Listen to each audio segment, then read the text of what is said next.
नमस्कार. हो का, ह्याच्या मोहरलं कारण आता त्या आधीच्या एक व्हिडिओमध्येही बनवलं. आता ह्यातलं मला वाचता येत नाही.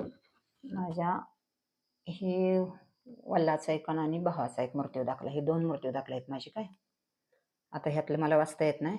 2 मृत्यू दाखले आहेत, हे माझ्या भावाचा आणि वल्लाचा. हा मृत्यू दाखला माझ्या मुलाचा आहे. माझ्या आयुष्यात काय राहिलं, मी काय कमवलं, काय मी हे केले सांगा. सगळ्यामुळे आमचा संसार उद्ध्वल, आयुष्य उद्ध्वल झाले. ही माझी भाऊजाई, 3च महिने झाले तर लग्न, ही भाऊजाई पण वारली, हिचा पण मृत्यू दाखलाय. आणि मी ह्या आजारासोबत झुंज खेळते. ह्यात सगळे कागद लय येते बरं का, फाईल बिल ह्या सगळ्या गच्च भरले येते. हे सगळे जे आहेत ना, हे आता लय उचकून दावत नाही.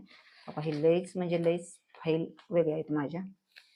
हो का, ही एक फाईल झाली का, हा का, ही 2 फाईल लय आज सगळे भरलेले डॉक्युमेंट आहे त्या. हा का, ही 3री फाईल.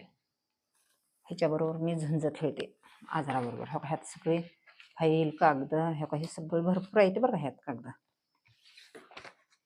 आज लोकांमुळं, वल्लाची माझ्या परिस्थिती गरीब असल्यामुळं आज आमचं आयुष्य उद्ध्वस्त झालं. आज रस्त्यावर पडायची वेळ आली. ह्यात पण सगळे डॉक्युमेंट फुल कागद आहेत ह्यात पण. ओके, हो का,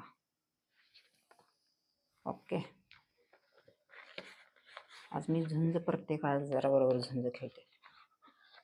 कमवलेलं तेवढं मी दवाखान्याला आणि सगळं पोटा पाण्याला, घर भाड्यालाच देवाल. हे काय सगळे ह्यात पण सगळे डॉक्युमेंट्स आहेत. लय कागद, पण आता वाचण्याची कॅपॅसिटी नाही आणि वाचायला येत नसल्यामुळे मला अद्दर लावले. आणि हो का, ह्यात पण बरीच कागद आहेत. हो का, हे पण दवाखाना असले एवढं मोठं दवाखाना मी करून जिंदगी कशी जगायची सांगा. आणि ह्यात पण लय आहेत हा फाईल. मग अशा आजाराबरोबर मी आता झुंज खेळत आहे.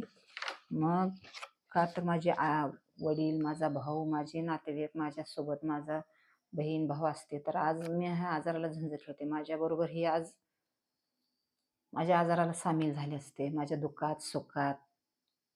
पण दुसऱ्याचं ऐकून सुद्धा माझं जण गोत, नातेवाईक, फॅमिली अजून पण त्यांना वाटतं दुसरीच चांगली येते, दुसरीच भारी येते वाटतं. दुसरी असू द्या, पण एक ना एक दिवशी आत्म्याचा तळतळा माझा प्रत्येक ठिकाणी जाणवेल आणि प्रत्येक ठिकाणी टेसा लागतेला. त्यावेळेस माझ्या आत्म्याची जाणीव कळेल, बाबा आपल्याला ह्याच्यामुळेच आपलं ही मोहर घडत आली नाही, आपल्या ह्याच्यामुळेच आपल्याला आज आत्तापर्यंत हे आयुष्य आपलं एवढं बेकार भोगावं लागलं असं वाटत आहे. बाय मित्रांनो, लाईक करा, सबस्क्राईब करा.